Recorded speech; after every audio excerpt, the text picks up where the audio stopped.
In this lesson, we're going to compare polynomial functions and we're going to revisit the average rate of change. So the first thing we'll talk about is odd and even functions. Now, this is different from the degree being odd or even. So there's some definitions here that when you plug in a negative x, you get the same answer as if you plugged in positive x if it's an even function, right? You get the same y value back.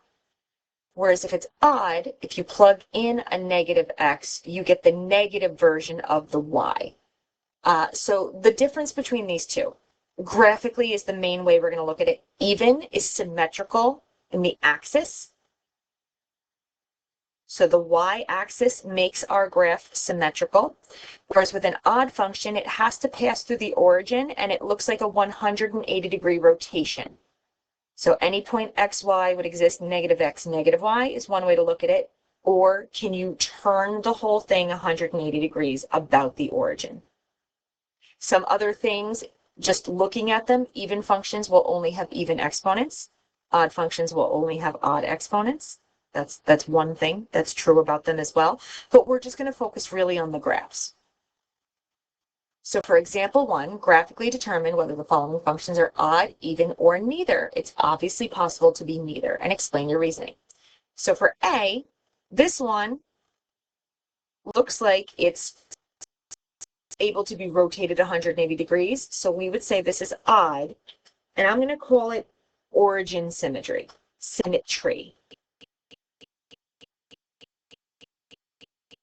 Right? It's symmetrical in the origin. It's turning about the origin. With B, it's definitely not turning about the origin, right? Because like this point here doesn't exist exactly there the same way.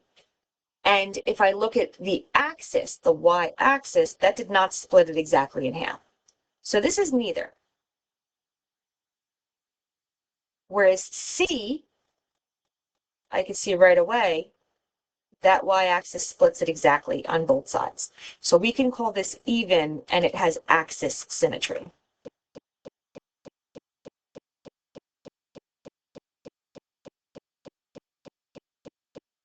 So for the try, you can pause. Answers are posted in the blank notes in Google Classroom. For example 2, which of the features are shared by f of x and g of x? So they're giving us f of x as a table of values and g of x as a graph. So the first thing is that they have the same y-intercept. So for f of x, the y-intercept, right, when x is 0, was 0. And for g, the y-intercept is 0, 0. So that's true. They're both odd. So this one we can see is odd because it is a rotation of 180 degrees about the origin. So G is odd. But F gave it to us in the numerical value. So one of the things that they said, going back here, plugging in a negative x will give you the same y value, whereas plugging in a negative x will give you the opposite sign y value. So plugging in a positive 3 gave us positive 7. Plugging in the negative version of it gave us the negative version of it. So if it was going to be even, these would both be positive 7, but by being the opposite sign, that's also odd. So that's true. And then they share an x-intercept. So the only place we see that y is 0 here is 0. So F has 0, 0 as an x-intercept. And the graph has almost negative 2, negative like 1.9. We have 0, and we have about 1 positive 1.9. But G did have 0, 0 as an x-intercept. So that's true as well. All three were true for this one.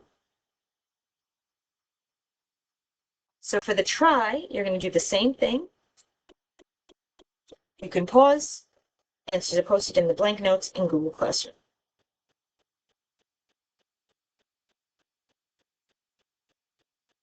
So now we get back to the average rate of change. So remember that it's the measure of how much a function has changed per unit on average over that interval. And we find it by doing the slope. Even though slope is normally for a linear function, when we're talking about between 2 points of an interval, we can still do the slope.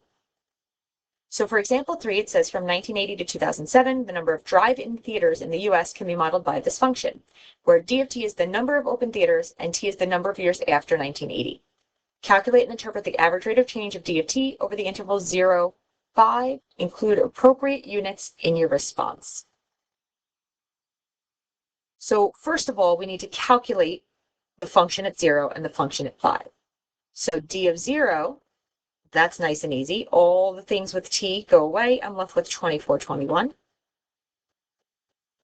And the function at 5, we're going to have to plug that in. So 5 cubed times this gives me negative 17.625. I'm going to do a little quick math here.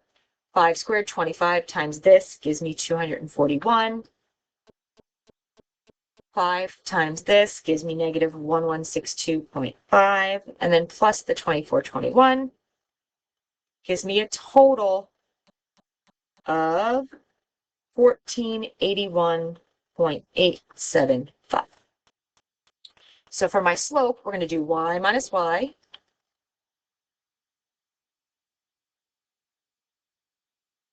over x minus x. So that's going to be negative 939.125 over 5, which comes out to be about negative 187.825. So we're going to round this to about negative 188. So it says include appropriate units in your response. So I would say between 1980 and after 5 years have passed, that's 1985, the number of open theaters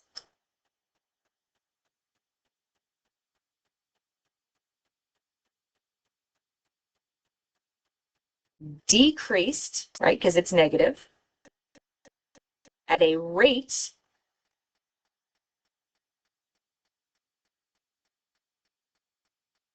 that got small, of 188 theaters per year. So whenever we want to include the units in our answer, right, we want to talk about the units for the y, which was the number of open theaters, right? So the open theaters decreased because it was negative at 188 theaters per year, because we know that t represented years. For example 4, which of the following statements are true, support your answer. So all 3 of them talk about the average rate of change over the interval from negative 2 to 2 on both f of x and g of x. So the first choice says it's greater for f of x, the second choice says it's less for f of x, and the third says that they're equal. So we just need to find the average rate of change for f of x and for g of x. So for f of x, we're going to go 13 minus 21 over 2 minus negative 2, or 2 plus 2. So negative 8 over 4 is negative 2. Then we'll do for g of x. So for g of x, that's going to be negative 3 minus 5 over 2 minus negative 2. So that's negative 8 over 4, which is again negative 2. So here I'm going to choose C, because the average rate of change of f of x over that interval is equal to the average rate of change of g of x over that interval. There's one final one for you to try. You can pause or you can end the video here. The answer is posted on the blank notes in Google Classroom. And this was comparing polynomial functions and the average rate of change.